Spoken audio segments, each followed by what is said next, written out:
shall edit this. Right. So Asher mentioned before he hopes Rabbi Yerucham doesn't mind, and so do I, because I'm not doing the Rabbi Yerucham Shiur tonight, and you'll see why in a second. I'm doing the Shiur I think we talked about for the third one, which is called HaShem's Apology. Right. It's based really on Rabbi Dessler. Okay. There is a Rabbi Dessler in Shilik Dalet on page 218 of Mixed Emilio, and he says a very interesting thing, quoting his great Rabbi Simcha Zissel. And Rabbi Simcha Zissel says that, so I can move this over a little bit. Yes, that's a bit better. Rabbi Simcha Zissel says that before you learn any Torah, you go to any Shiur, you've got to ask yourself the following question, or rather, I suppose it would be after the Shiur. How did I think about this before I went to the Shiur, and how do I think about it now? If it's not just learning facts, gaining knowledge, but rather it's transformative. You want the Torah that you gain to be something that affects your life. So how did I see things before, and how do I see things now? Okay, with that in mind, there was somebody called Jonathan Sachs. Somebody called John Sachs passed away sadly last year. And I knew him long before he was the chief rabbi of England. We used to teach together an organization called Jewish Study Groups, which was the British equivalent of NCSY, JYSG. Why they have these ridiculous initials, I don't know. And so I knew him very well. But when he became the chief rabbi, he told me, interestingly, that every month, do you remember there was a British prime minister by the name of, in fact, you'd probably be better over there, by the name of Tony Blair. Do you remember Tony Blair? So Tony Blair, he apparently once a month used to go to Tony Blair's residence, number 10 Downing Street in London, and he used to give him a shiur. This was apparently top secret at the time. But, the rabbi was giving the prime minister a shiur.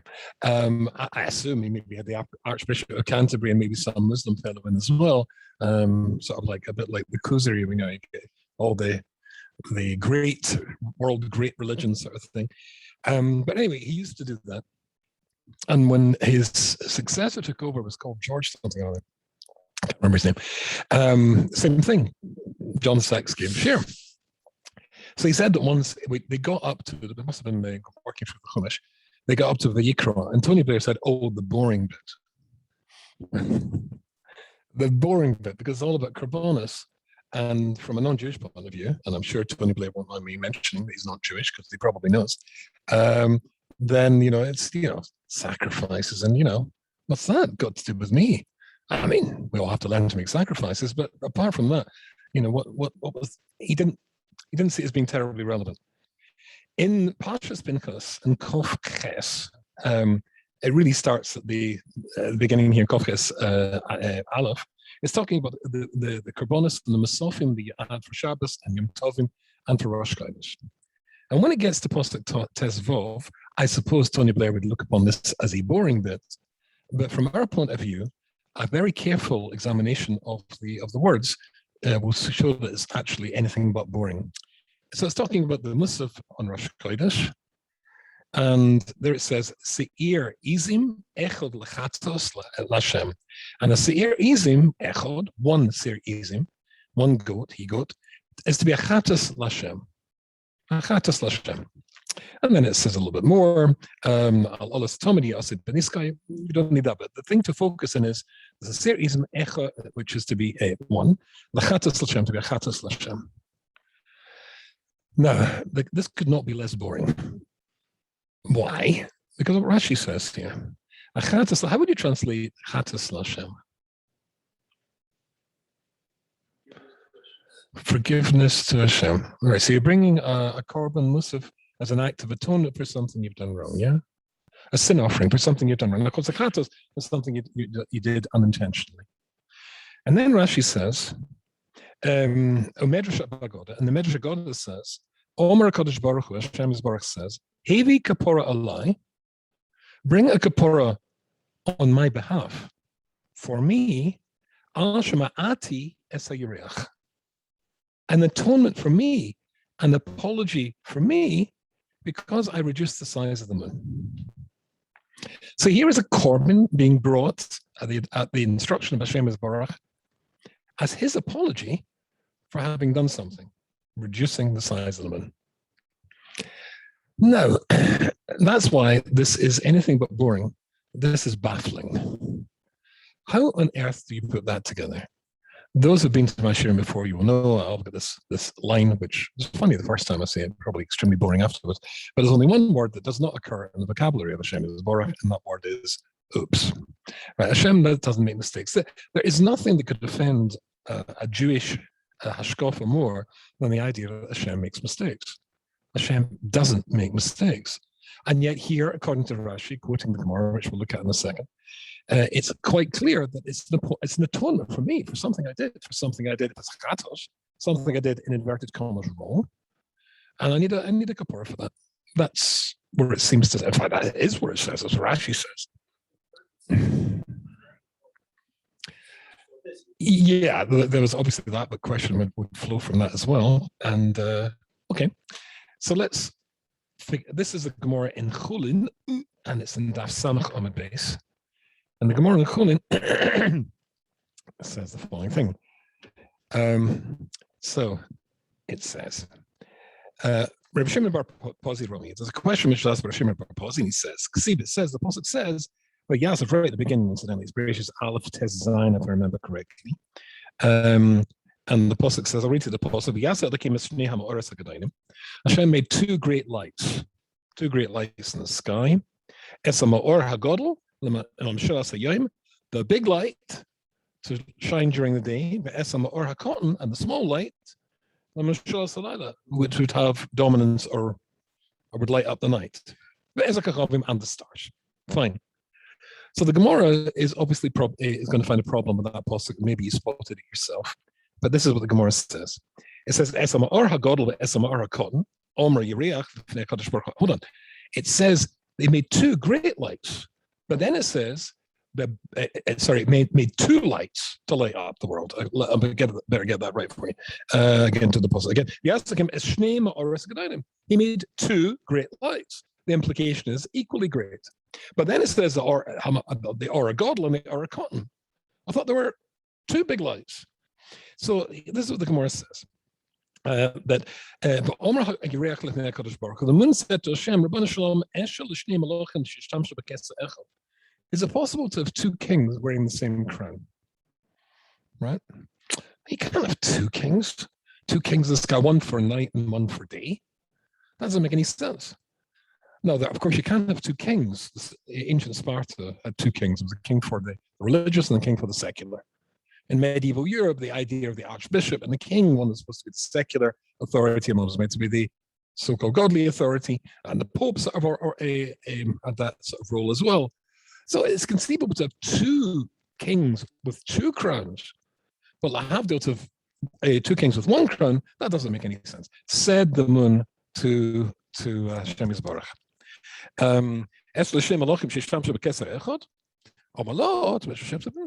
You're quite right. So go and shrink yourself.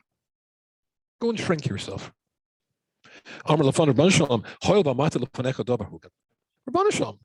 If I said something which is right, and it obviously was right if Hashem agreed and actually, acted on that, according to the suggestion of the moon, amatis atzmi, I should shrink myself. Is that fair? Now, just pause for a second. In case you're a little bit concerned that this sounds completely crazy, that the moon's having a conversation with Hashem, I think, and I should have, of course, checked this beforehand, but the Rambam in the Hilchos Society of Torah, it's either Perik Vav or Perik Dalet. I can't actually remember. I'm almost sure it's Dalet. But he says that you should know that the planets, the stars, and the sun are living beings. Well, this is very interesting because the Rambam is, after all, the Mishnah Torah is a halacha sefer. But of course, in the Society of Torah, he sneaks in, there's lots, of course, hashkafa, but there's a little bit, this comes from the Zohar Chodesh, as I saw in the Stipler sefer, from the Zohar Chodesh, in which it says that all these planetary bodies are living creatures. So one shot would be that they're malach, but here's where the Rambam says that they're living creatures in their own right. He says that their das, their intellect, is inferior to that of malachim, but superior to that of human beings. And there's another Gemara. Well, the normal definition of a living being, well, a sentient being is the word we're talking about here. That has to be self-aware. There's another Gemara that says a similar idea when it says that when the sun saw that people were worshipping it as a god, it didn't want to come out or shine. That's like stood in the sky. I said, no, that's your tachlis. Come out, just alpha p what they're going to do. That's not your business. Yeah. So basically, the idea, therefore, of the moon or a planet having a conversation, they recognize each other, the Rambam goes on to say, and they recognize Hashem. So therefore, they are aware. They're self-aware entities, beings, just very different to you and I. I mean, if you were to, I don't know if you ever looked very closely at the snail. Well, have you looked? Strange sort of question. When's the last time you? If you look with a magnifying glass at a snail, you'll find that there are tiny mites. It's got slime covering its body, of course, but these tiny mites are moving at incredible speed over the body of the snail through that sort of slime, or maybe they're walking on top of it. I mean, after all, what's viscous to you and I might to a small creature not be viscous at all. Anyway, so now if you were to interview, no,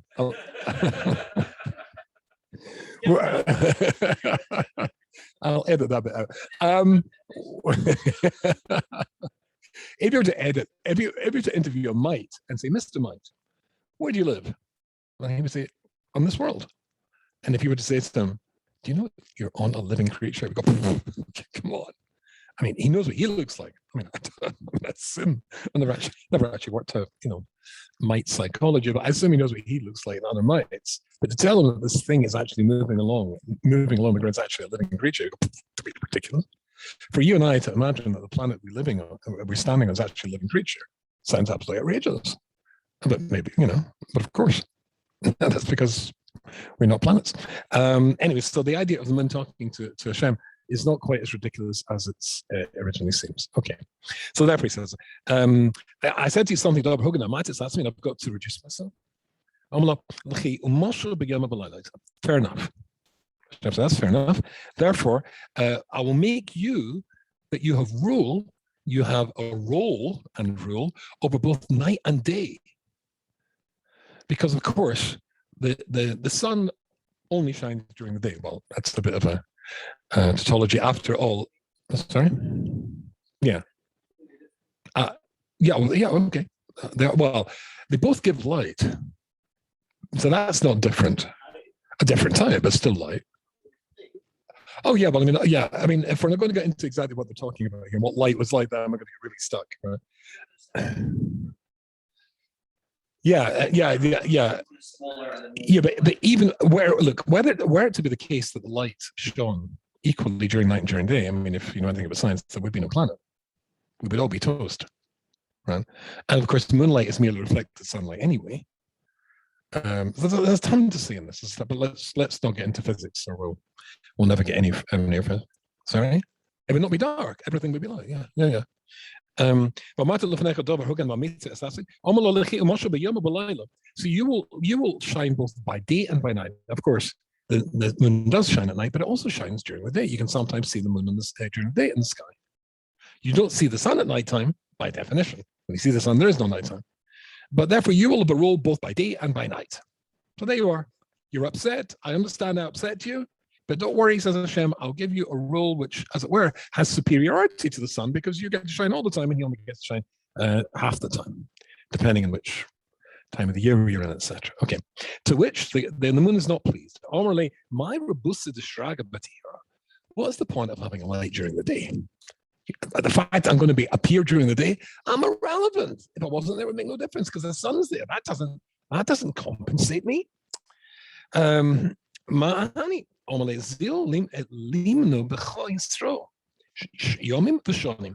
Hashem says, you know what? Okay, I will make it that Cloud Yisrael calculates their calendar according to you.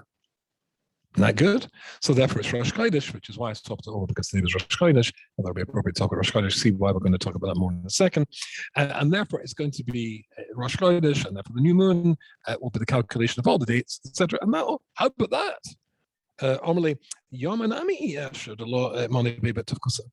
But that's no good because the sun also has a role in the Jewish calendar. In fact, if you know the technical name for our calendar, there's a lunar calendar and there's a solar calendar. What's our calendar called? A lunisolar calendar.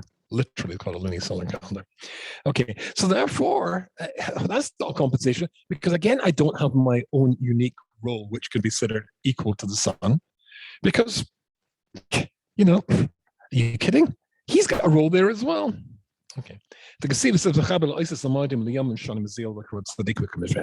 says, okay, tell you what. I'll make tzaddikim, I'll name tzaddikim in your zechus. Because you're the or hakoton, you're not the small. Well, guess what? Yaakov hakoton, as the apostle refers to Yaakov Avinu, I think it's in Amos, remember rightly, as being hakoton. So be named in your zechus. Shmuel hakoton, and that'll be Shmuel. And it'll be Shmuel hakoton. David hakoton. And David was called a cotton as well. So does that come to there? That'll do it, okay? So he saw that didn't cheer him up either, the moon up either. Guess what? In that case, they can bring a kapora for me, that I've done this to you, on Rosh Chodesh. What is different? What's unique about the Seir of Rosh Chodesh?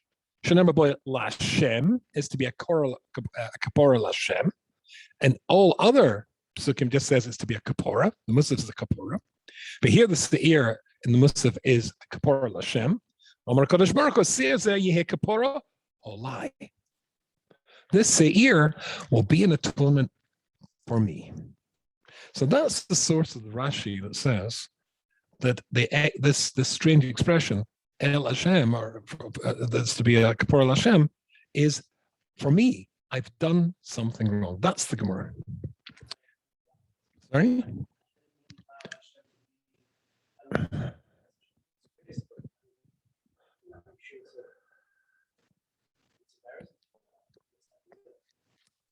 Well, now you seem to know quite a lot about the moon that I don't know. They think differently to us. I don't know. Malachim think differently to us. When Hashem says to the Malachim and Bereshis, let us make man, what did they say? Are you kidding? They think differently to us. There is no such thing as a tzaddik in the eyes of a malach. They consider us all to be Rishonim. Why? Because we've got Bechira. And Bechira means that you or I, let's say you're a great tzaddik, you're a Chavos Chaim or whatever it is. And Yetzer Hara comes and says to you, do this, that, or the other, lose your temper, whatever. Now, the Chavos Chaim, that was his sign, by the way. I think we mentioned that before. He suffered from a temper. So along comes the Yetzer Hara and says, this is terrible, and it tempts him to lose his temper, and he fights against it and conquers it. Tzaddik, but he considered it. Now, from a Malach's point of view, to even consider something which Hashem says you shouldn't do, you're already in Russia. They think totally differently to us. So you'd have to, I suppose. Sorry? Yeah, but absolutely. It's a totally different. They said to be the Malachim, yeah. Interestingly, very interestingly, Rabbeinu Bachya. This is, of course, there's two Rabbeinu Bachya's, and it gets very confusing. There's Rabbeinu Bachya, who lived at the same time as Rashi, around the same time as Rashi, in Saragossa, in Spain. And then there's Rabbeinu, well, when I was in Yeshiva, it was called Rabbeinu Bachya. But it was actually Rabbeinu Bachya as well, apparently. And interesting, which I only discovered recently, he lived 200 years later, around about 1250, but he was also born in Saragossa in Spain. Saragossa is about 40 minutes north of Barcelona in the east coast of Spain, just very near the French frontier. Okay. Anyway, so no, I don't think it's the same family. No. Anyway, so basically, he quotes here what the Reef has to say about this. This is very, very interesting. Let me just go off slightly tangentially and point out that everybody knows what the Reef did. I mentioned before the Rambam, and the Rambam, of course, I said it's a halacha sefer. What did the Reef do? When we look at the Reef at the back of the Gemara, then the Reef is merely the Reef's ambition, his mission was to make it more accessible, to cut, as I say, to the chase, just to get to the halacha. So the Shakla Bataria, the debate between the Tanoim Amoraim, which will reach a conclusion. The conclusion, of course, the Maskana is the halacha. So to make it more easy to access that, he cut out all the debate. Lahavdil is a bit like, in in the Senate or the Congress, or in where I come from, the House, House of Commons, there's a debate as to why they should pass certain legislation. And then they vote on it, and that's the law. Now, there's something called Hansard in England. There must be this an equivalent in America, where all the debates and all the speeches are recorded. And I suppose there must be, scholars who sit down, to see what Nancy Pelosi had to say about, whatever it is, maybe interesting. But really, we're only interested in the facts, and the solid fact that the law now is that A, B, C, or D.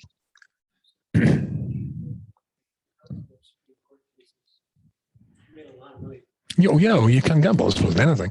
Anyway, but basically, what the Reef wanted to do, lahavdil, $1 million, as it were, was to cut out the debates, just go straight to the chase when it comes to the halacha. However, there's an astonishing thing. I don't know if you've noticed this when you've looked at the Reef in the past. And the astonishing thing is that the Reef didn't cut out the Agadata. The Reef did not cut out the Agadata. Now, there's a very, very important matter, and we're going to see that because the Reef quotes that, and it quotes what we just learned in full, actually in the Gemara in Shavuos, but he changes it, which I will show you in a second. At least I hope I will. Shavuos, no. Sanhedrin. Hold on. I've got it. I do have it. There's my little marker. And the Reef changes the thing because he gives a pshat. He actually changes the words of the Gemara to give a pshat. Because just like you, he's offended by the idea that Hashem has to bring a korban olai. And he doesn't like that. So the Reef, coming to that. Yeah. Chatos, incidentally, the Moral of Prague says, doesn't necessarily mean a chatos is something you bring for something you've done wrong. The Lashon doesn't actually demand that conclusion. But I'll come to all that in a second. Let's just hold on. So the Reef, it's interesting that the Reef here, and this is the Reef, just like the Rambam's only interested in halakha, you should kind of think that so too should be the Reef. But when it comes to Gadata, he puts it in a like, which is astonishing. Why? I suppose this is the famous Ramban that you can keep the letter of the law, you can keep the halakha, and still be famously a novel Baruch Satara. You can become a base person with Baruch Satara. Beginning of Kedoshim. Kedoshim Tiyu, what does Kedoshim Tiyu mean? Rashi says what he says, the Ramban disagrees, and he says because you can go through and learn all the halachas and still be a disgusting human being. And you can keep all the halachas and still be a disgusting human being. Rather, you got to know that the halachas are like rungs or steps in a ladder, which you step on and it takes you higher. But the ambition is to go higher, is to integrate the message and the hashkafa behind the halacha. And that's certainly, the Hasidic criticism of the Litvische derech, a huge Talmud Chacham sitting maybe in Shabbos afternoon in the old country, with 20 other huge Talmud Chachamim that I couldn't even tie their shoelaces, and they're learning Gemara at an incredibly advanced level, Shabbos afternoon, smoking cigarettes and learning Gemara. And that was not something that's, an exaggeration. Sadly, that was really true. Rabbi Dessler famously says, again, Rabbi Dessler in one of his essays, the vast, when he asked the question, what was he compares the Derochim of the Yekische derech to the Litvische derech. And he says that even though the Yekische derech was far more successful in producing Torah faithful Jews who went and worked and learned, and were more yekis. I mean, a yek is sometimes being used pejoratively, but I always see it as a big compliment. You can't really go wrong with a yeki. They're pretty straight, right? He says, however, says Rabbi Dessler, you can count the numbers of Gedalim they produced on one hand. I'm not arguing. I'm just saying that, and that was before Reb Shimon. That was before Rabbi Dessler. That was after Rabbi Dessler. Right, yeah, and one hand, yeah, and the Wutzburger Rav, etc., etc. But the major point, whereas the Litvische world, where the dropout rate, the collateral damage of the Haskalah was enormous. Remember, Rabbi Dessler himself learned or moved to a Chabad show because his own show had been taken over by the Maskinim. The damage was enormous. Sorry? Well, he only died in 1957, I think it was. He died a quite young man. I don't think he made his 60s. Yeah. His brother was my mashgiach in Gates of the Shiur, Reb Moshe Schwab. But if you look at the the Gedolim of the last couple hundred years, then the literature war produced those. Fine, but I thought we wanted to go off to that. I've somehow got off that tangent. Why did we go into this drawing? Basically, telling how love is the letter of love versus the love of it. Oh yeah. So thank you very much. So yeah. Oh, you said on one hand, yeah. So 5 fingers. Yeah. I think that was a slight exaggeration, but it's not easy to. But if you start saying Lipfishigadan, the list is enormous. Anyway, so basically, let's get back to the Rif here. So the Rif says, very interesting. He translates this Havi Kapora not as the Gemara does, Eli, but Lefonai. None of that's solved. That completely diffuses the bomb. Because it's Havi Kapora Olai, it means I've done something on my behalf because I've done something wrong. If you say Olai means he translates it instead of Ayin Lamed Yud, Aleph Lamed Yud. To me, Lefonai. And that would sort of solve the problem. Sort of solve the problem. The problem is that you've got to change the lashon of the pasuk, or ignore the lashon, the implication of the pasuk, and the Gemara to reach this conclusion. So there's been a Bachaya or Bachia, depending on your vintage. Who? No, 200 years ago. Oh no! Oh, it's to pronounce it. Yes, in person. Yeah, I think Rabbeinu. No.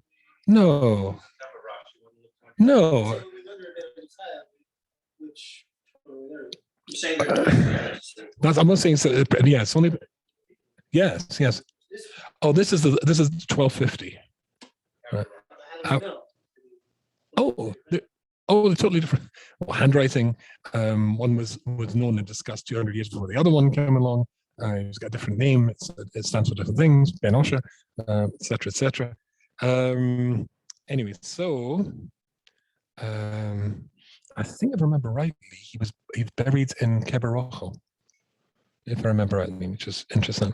Yeah, you could get buried there.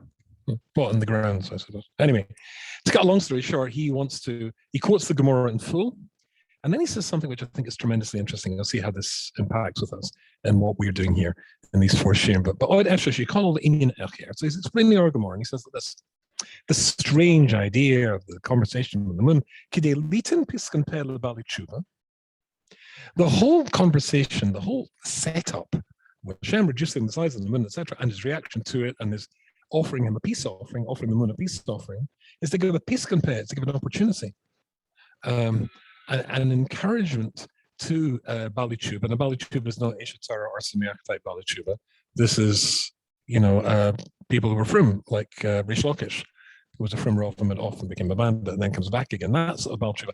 Or just a frum fellow who every year, annually, has to say sorry about the things that he's done, that I've done, that we've done during the course of the year. And this gives you encouragement. Why? That if you come back with apologies and regret, as the moon seems to have, then Hashem will try and make you feel good about that. We'll try and encourage you about the fact that you've tried to come back. And then he goes on to say that the Olai is Aleph Lamed Yud. That's he's saying the Reef is really insisting that we change it as a lie. So that would, as I say, if you look at it that way, that would solve the problem. I think, but maybe not. There's a Rabbi Dessler, because the Shiur is based in Rabbi Dessler, and he's got something very, very interesting to say here in page Gimel, page 24. And the little essay here is called Afikas Haralatype. Afikas Haralatype. Turning right into good. Now he says, I'll read a little bit. But immediately Chachamim is now Chachamim says Shebekol Musi Amoyedim Ksiv Chatos, and all the Musaf services on the Beis Hamikdash, there was always a Chatos. But Musaf Rosh Chodesh never has Chatos Lashem. And it's just our Gemara here. But when it comes to Musaf Rosh Chodesh, then there's something unique here, and that is to be a Chatos Lashem. And then he quotes the Gemara, Omer Kodesh Baruch Hu Hebe Like Kapora. Fine. So he says, let's examine the various ways in which Ra becomes a servant of Toiv. When Ra becomes good. Okay? So the first one is obviously, what you tell me, what positive function could Ra provide to the ultimate cause of good? You're going a bit too specific. Think about the Yekut was Lipish, right? The Yekut was letter of the law. But Lipish person took the halacha and embraced it and made it bigger. So Ra, when you learn what you did wrong, it's going to help you internalize it. How I did this wrong. Where Okay. Right. Now I know where to avoid. Oh, good. Very, very good point. Excellent point. He's going to make, that's his point 2. His point 1 is the more basic one. If you don't have Ra, you don't have Bechira. Right. I'm sure we've talked about this before in various sharing, but the basic numerical component of Bechira is the number 2. If I tell you to leave this house now and leave by a door, you have a choice. There's a couple of doors leading out here, down there, and this one there. But if we're in a room with only one door and I tell you to leave, assuming you're not going out the window, then you've only got one door. So 2 is an essential for choice. So we're created with a Yitzhak Ra and a Yitzhak Toiv, and the whole talk on that Rabbi Dessler is absolutely brilliant in Celtic base, explaining how Adam Arishan got it wrong if he didn't have a Yitzhak Hora before he ate from the Yitzhak Das, and that was only the product of eating from the Yitzhak Das. How, if he only had one, could he possibly? That'd be a whole different share another time. Sorry? Okay, thank you very much. I'm sure Rabbi Dessler will be very, very flattered. But basically, the first thing that it offers us is freedom of choice, right? Without a Yetzirah, without a second alternative, a negative alternative, you can never choose positive. Fine, that was 1. Number 2, but through Ra, you can see the achdus, the unity of purpose of HaShem's Baruch. Put it another way, as we say in Hashem knew at the beginning how it was going to come out, because sometimes he says, you see, or you live in times when Ra dominates and the Jewish people are really ground under the heel. It might have been with the Greeks, the Babylonians, certainly the Romans. It could have been the USSR. Would anybody ever have imagined that the USSR would go puff, just disappear, a puff of smoke? Which it did, absolutely astonishing. You're too young to remember this, all of you. I brought up with the USSR, and the Cuban Missile Crisis, and we're all going to be toast any second. And then suddenly it just didn't exist anymore. Sorry? Oh, that's excellent. I'm sure that contributed. So suddenly it disappeared. And when you see Ra is there, and it makes you, and it just, think of the Holman story, right? The Holman story. I mean, what power this fellow had. He had ultimate power over us. We hung, with a sword hanging over our heads. And then suddenly, the whole Purim story, we don't have to repeat the Purim story. And it's mechazik, therefore, our emunah and our relationship with HaShem's Baruch, a renewal of our relationship with HaShem's Baruch. Make sense? And then there's a third aspect of how Ra works, and this is quite deep. There's another way to look at this. And that is when Ra becomes a Siba Latayv. Now, Rabbi Dessler famously says, and I often say this is only one of the 2 things I really teach, only 2 things I really teach. And one is when Rabbi Dessler famously says the opposite of Ra. Now I pause, and everybody always says Toiv. And Rabbi Dessler says, no, the opposite of Ra, Rishayin, is Ayin Rish. Clever. The opposite of Ra is Ayin Rish. And what's Ayin Rish? It's the root of the word Thesaurus, which is a catalyst and an awakening. Because very, very often, we all know this, that somebody who has let's say an alcoholic father, very often goes on to produce an alcoholic child. Abusers produce abusers. Bullies were bullied, and so on and so forth. But it doesn't have to be like that, because the opposite of Ra can be air. That is to say, and I'm sure I've told you this before. So basically, that Rabbi Dessler gives us 4 examples very quickly. The first example is that if the person, the first example he says is with regards to Avram Avinu. In the Haggadah, it says at the beginning, our forefather was Rabbi Dessler, next Terach Abi Avram. So, but why do we go back to Terach? The first Jew was Avram Avinu. Why do we go back to Terach? Or the greatest Jew who ever lived was Moshe Rabbeinu. Which Cheder did he go to? No, he bounced in the lap of a man who thought he was a god. Or the Jewish people in preparation, Hashem preparing us for Kabbalah Satara. Did he take us to, Gateshead or or Bnei Brak? No. He took us to Mitzrayim, a bloody golus, where Paro injected was 1,000 or 2,000 Jewish babies every morning to bathe in their blood for Sarah. And the last example he gives is Ruth. Ruth comes from Moab, because I'll call Moab the Ummah Habazuya, the most disgusting of all the nations. And yet, the astonishing thing is that when he's looking for a woman to carry the seed of the Mashiach in her womb, he chooses Ruth. Couldn't he find some nice frum girl from Inwood? The answer to all these is the opposite of Ra is air. That you can choose. It could, of course, abusers go on to produce abusers only if they let them. You could choose to go in the opposite direction. Because Avram had a father called Terach, he chose to go in the opposite direction and be the one who rediscovered and spread the word of HaShem's in the world. It's because Moshe Rabbeinu was bounced in the lap of a man who thought he was a god that he went and found the real God and stood face to face with them 40 times 40, twice in Har Sinai. It's because Klal Yisrael saw the repulsiveness of Mitzrayim that they rebelled against it and went in the opposite direction and came to a mountain called Sinai. And it's because Ruth comes from that bad background, that appalling background, that turns her in from a society which is totally sexually corrupt to be the paradigm of female tznius. When she picks up the corn and the wheat that's dropped by the harvesters, how does she do it? Well, as any woman will tell you, if you're wearing a skirt and you bend from the waist, then that causes the hem to move up, revealing leg. How did she bend down?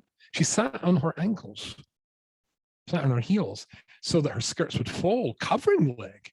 Where did she get that from? She came from up because she came from up. So it can be that something which is negative causes a rebound, the opposite reaction. And there's a famous story in the Gemara in Rabbi Dessler about Rabbi Elazar ben Dordoi, who'd been to every Zoyna in the world. I don't know exactly what that means, but it must have been a certain financial bracket. And he had, remember the Gemara says he heard about a woman who took 7 gold bags, bags of gold coins for her services, and he forged 7 rivers to get to. I mean, that's putting yourself in tremendous sakana. And he gets there, and they're just about to, as it were, clinch the deal. Then Nafika says the Gemara. Nafika, which is normally translated politely as the wind blew, but if you know the word really means flatulence. No, I mean, if a woman you're paying, I mean, she must have been the most stunningly beautiful woman. I'm guessing 7 gold, a huge amount of money, and I suppose she must have been, if you would give the phrase, a professional. It's a bit unprofessional to lose control of your body at that particular moment in time. But then the after word of that is really amazing. She then turns around and says, and you can almost hear her thumbs going, just like the split Nafika is not going back to the place it came from. Elazar ben Dordoi will never accept you, but you do tshuva. No, I've never had a conversation. I don't know. I've never met such a woman in my life, but I suspect that very few of them have degrees and PhDs in theology. And she didn't say to him, "You'll never do tshuva." She said, "They'll never accept you if you do tshuva," and that was the that he needed. And he went flying off to the opposite direction, of course, and becomes elevated to Rebbe Elazar ben Dordoi when he dies. When he's Habaskal says he's Rabbi Elazar ben Dordoi because he showed you the way to go, which is to go in the opposite direction. So there's another thing. This is when Ra itself, you allow it. It's a product of Bechira, but you allow it to repulse you and revolt you so that you go in the opposite direction. So it has a function. You can go and you can find something in yourself by being exposed to Ra. And you, oh my goodness, and you become the opposite, the antithesis of what Ra is. Sorry? Consciously, I think. Consciously, yes. Subconscious is a big deal. It's much harder to work in the subconscious. Tzaddikim like Avram, Sarah, and Rivka, and Rachel, Leah, Yitzchak, and Yaakov, they worked at the subconscious level. I'm very busy with the conscious level, I'm afraid. So he says the following thing. So that means that Ra, in and of itself, not because it's been annulled in the case of Haman, but rather but rather Ra itself gives kavod Hashem, because like Elazar ben Dordoi goes on to be a great tzaddik by rejecting it, and he couldn't reject it unless it existed. Shall call nivra ach l'tova. But Ra exists l'tova because it produced tov in him. That's the idea of causing light in the darkness that Hashem created in the world, and turn it into light. And the same idea when it comes to Yom Kippur and Rosh Hashanah of turning something which is a negative into a positive. And you do that, the bad things you've done, when you do teshuvah, they become zechiyos. Why? Because they caused you to do it. They caused you to do the teshuvah. So therefore, you have a role. They were the springboard that caused you to go because you chose to jump on it and come off in a different direction. So our Gemara, says Rabbi Dessler, when he says, therefore, bring me a kapora that I was memayet the area. Listen to this. HaKadosh Baruch Hu, what Hashem is saying is like this. I've created in the world the ability for darkness to cover up light. I've created dark in the world. Now it's up to you. Bring me a kapora for the fact, and kapora meant, as we said before, kapora doesn't mean to say that you've done something wrong. But bring me a kapora means it's to set the record straight, to wipe the slate clean. Let's wipe the slate clean together. Let's get rid of Ra together. At the time, now of course, there's a huge difference between the sun and the moon. When the sun appears, it's always the sun. But when the moon appears, it's not always the moon. And Rosh Chodesh, every Rosh Chodesh, and Rosh Hashanah is a Rosh Chodesh. And remember, incidentally, Rosh Chodesh shouldn't be Rosh Chodesh. I got to tell my Rosh Hashiva, Gurovitz, Rosh Hashiva Gateside, he says something very brilliant. He says that ultimately it makes no sense for Rosh Chodesh to come first and Yom Kippur to be second.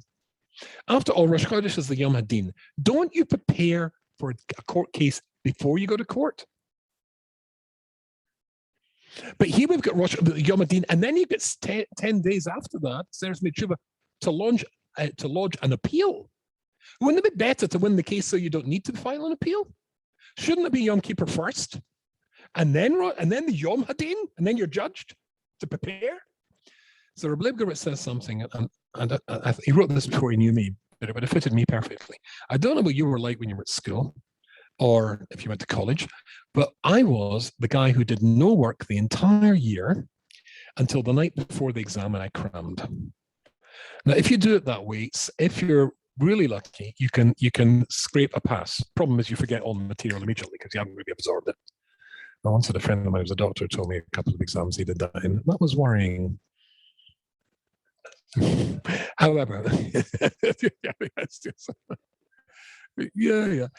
anyway, so basically, obviously, as a tactic, it's a disaster.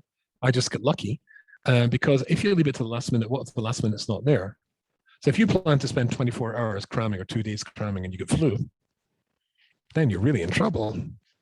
So as a tactic, it's really, really bad. HaShem's Baruch knows that.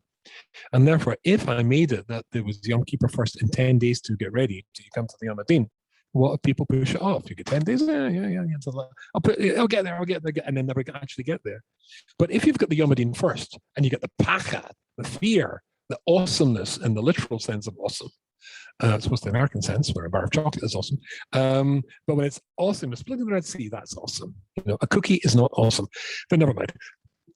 Don't let me go off to an anti-American rant. Especially if I'm an American, it's a bit hypocritical. But you get the idea. Then it would be the case that the person might leave it to the last minute. So therefore, he turns out so therefore, logically speaking, Yom Kippur should be Rosh Hashanah. But he does it the other way about. But Rosh Hashanah, therefore, Yom Kippur would be on Rosh Chodesh. Because they're both joined at the hip. Rosh Hashanah and Yom Kippur are joined at the hip. But Rosh Hashanah is Rosh Chodesh. Why? Because it's a time of darkness. Because when it's Rosh Chodesh, there is no moon in the sky. And then it starts to wax. Then it starts to appear. And it gets wider and wider and wider. At the middle of the month, it's a full month.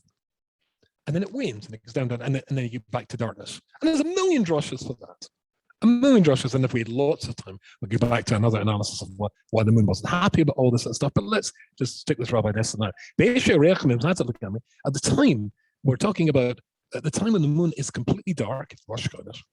On a tzrichim mineube, we are compelled, surely. Then you've got to the dark times, turn it into light. Anybody around the table not at dark times? Are you kidding? I'm davening for a little boy at the moment who's 6 months old. His parents are very, very close friends of mine. Shtickle Mishpacha as well, 6 months old, and they're trying to find out, what to do to help the little boy. Uriah Chaim ben Chana Yehudis is the name. And he also should have referred to Shleima. But has anybody not about tough times in their life? What do you think when you've tough times? We'll come to that in a second. But when it's dark, try to turn it into light. When you think Hashem's not there, who's not thought that? So he says, to turn dark into light, that's kapora. Bring to me a kapora, says the pasuk. Now we go back to the pasuk. Now that's, if we're translating it, that, that not that I've done something wrong, but just, bring me a kapora. And what it means is we'll come close, we'll renew a relationship. And he goes on.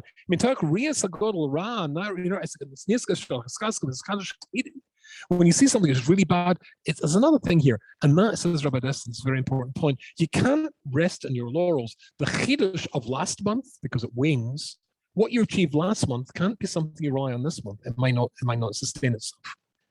Rosh Chodesh is Kiselevonos. At the time of Rosh Chodesh, when the moon is completely covered, Yom Tshuva is a day of Teshuvah, of returning, when it seems to be darkest. But Iris, there's a word here again, and awakening, the Skaskas of a new approach, a reconnection with Hashem Yisborach, a renewing of a relationship with him. Yeser al Kain, more than that, and of course the fact that the moon renews itself and then dies again is a message to us. You've got to keep renewing yourself. You can't stand what was good for you before doesn't work for you now. But Rabbi Dessler in Chelik Hey says something that this is pure Ellul stuff. Sometimes the steals into our hearts. Or hear her. Sometimes it steals into our hearts thoughts of, he's forgotten about me. How could he let this happen? How could I be financially in trouble? How could I be my health in trouble? The people I love, that their health in trouble, children, all this sorts of things. How can shall be in trouble? He's forgotten about us. And if we're being honest with ourselves, I think we would all say that at some point we've thought that, even if we feel bad about thinking it.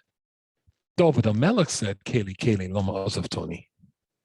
Now, that's not to say Chas v'shalom when David HaMelech doubted for 1 second that Hashem was there, but he said, I can't see you. Lama Azavtoni. It's something that Yaakov Avinu said when he said to Hashem Yisborach, if you give me clothes to wear and food to eat, then you'll be for me to be an Elokim. Tons to say in that. Afal Pika, the Pshat is that he's saying, I need to see you in my life.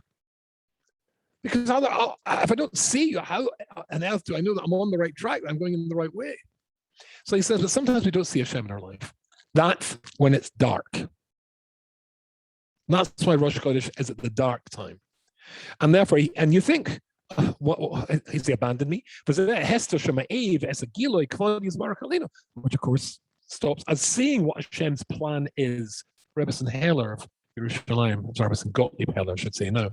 She's got a beautiful broker she gives some people, which I've stolen. Which I now give to all of you. You should have a life of revealed good. Amen. Amen. Because when you see Hashem there, then I get it. Okay. So that's what it's saying here. Bring me a kapora. Now it's going back to the original pshat, the Rashi pshat, for what I've done wrong, for the mistake that I've made. But Hashem doesn't make mistakes, but you think I do. But you think I do. When you can't see me, you think, bring me. I know you. I made you. I know you have tough times. I know sometimes you think. And when it's darkest, I want you back.